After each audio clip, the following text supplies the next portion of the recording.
I'm City Manager Wanda Page, and I'm here to share more information about the new Community Safety Department, recently approved by City Council. On July 1st, this new department will officially begin its work, and I want to take a few minutes to explain why and what it will focus on in its first year. The purpose of this department is to enhance our existing public safety efforts by finding different ways to address issues that don't necessarily need a law enforcement response. One of the highest priority areas we think about and work on daily is how best to keep our residents safe and well. It's no secret that there's great concern about violent crime in Durham. At the same time, there's concern about the history of policing in our country and its impact on people of color. Right now, Durham has an opportunity to lead the way and find new, equitable, and innovative approaches to keep our community safe and well. The creation of this department reflects our belief that responding to the safety and wellness needs of all of our residents requires more than police officers, firefighters, and paramedics. Our first responders remain absolutely necessary and crucial to our public safety services moving forward. We still need policing to help protect our community, but it is unfair to expect them to address every single issue our residents experience. For example, to expect that on top of everything they must do, they address mental and behavioral health needs or connect residents to social services to help them through a crisis. I'd like to note that many of our officers also support exploring other ways to address 911 calls that don't need an officer response. Meeting these sorts of diverse needs requires that we broaden our imagination of what public safety and first responders look like in Durham. I believe, as does the City Council, that creating this department is an important step in that journey. Our staff has been very intentional around developing the concept of this department. In fact, the work that ultimately led to its creation began nearly a year ago.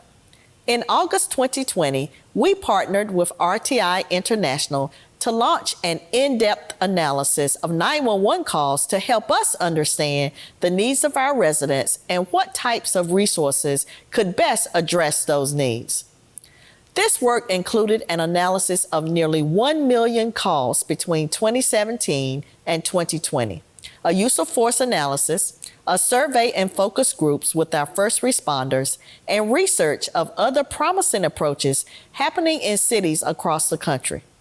Based on this analysis, evidence from other communities, and input from City Council, we've identified a number of 911 call types where we can best respond to the needs of our residents by means other than dispatching an armed police officer. These call types include some calls involving mental health or behavioral health needs, minor traffic incidents, quality of life issues, and calls for general assistance.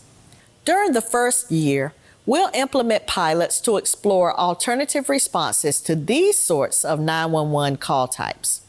We'll proceed with careful planning and support from RTI and a range of other experts, as well as with input from our own police, fire, emergency communications, and emergency management departments, and our residents. Evidence from other communities that are trying this approach, such as Denver, gives me confidence that we can safely dispatch unarmed responders with the right training to better meet the needs of our neighbors and visitors in nonviolent situations. We will not send social workers to respond to gun violence. While there are 911 call types that can be handled with trained unarmed professionals, any calls involving guns, weapons, and the threat of violence are not among them. To be successful, we'll collaborate closely with many agencies and community partners, including Durham County Departments of Public Health, Social Services, and Emergency Medical Services, and Alliance Health, just to name a few. In addition to the pilot programs, our staff will also take on management of a number of contracts and partnerships with organizations, including our investment of nearly $1 million to expand Durham County's Bull City United program, and with legal aid of North Carolina to continue the Durham Expunction and Restoration program. This department will also serve as the main staffing resource for the Community Safety and Wellness Task Force, and will work closely with these community leaders to engage our residents in this work and to advance additional promising approaches they may identify. To accomplish all of this, the department will start off with 15 positions. Half of these will be dedicated to implementing alternative response pilots and will include professionals such as mental health clinicians, licensed social workers, and other trained civilian responders. Other staff will support the planning and evaluation of these pilots, provide research support to our community task force, and oversee a number of contracts and partnerships. We funded this department's budget of $2.8 million through a variety of ways, including from our general fund and by transferring vacant positions from several departments. This includes transferring 5 vacant positions out of more than 75 vacancies from the police department. That represents less than 1% of current police personnel. In 6 months, we'll provide an update to City Council on the pilot plans and any additional resources needed, including more personnel, to advance these plans. City Council has frozen 15 vacant positions in the police department that may be transferred to community safety if those positions are needed. We are excited to start this work. We'll be posting some of our positions on our website as early as the end of June and hope to begin hiring in July. We'll also contract out some of our positions delivering alternative responses and plan to begin adding these personnel within the next couple of months as plans for some of the early pilots are finalized. While we take time this summer and fall to carefully plan these pilot programs, I do anticipate our pilots beginning this fiscal year.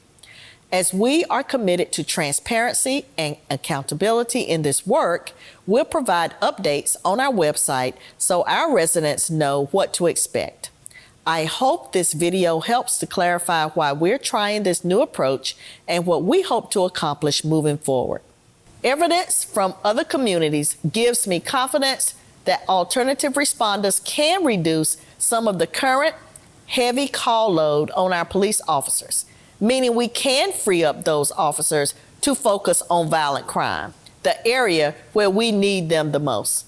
I truly believe that if we broaden our imagination of what public safety and first responders could be in our community, we will create innovative approaches to keep our community safe and well for everyone who calls the Bull City home.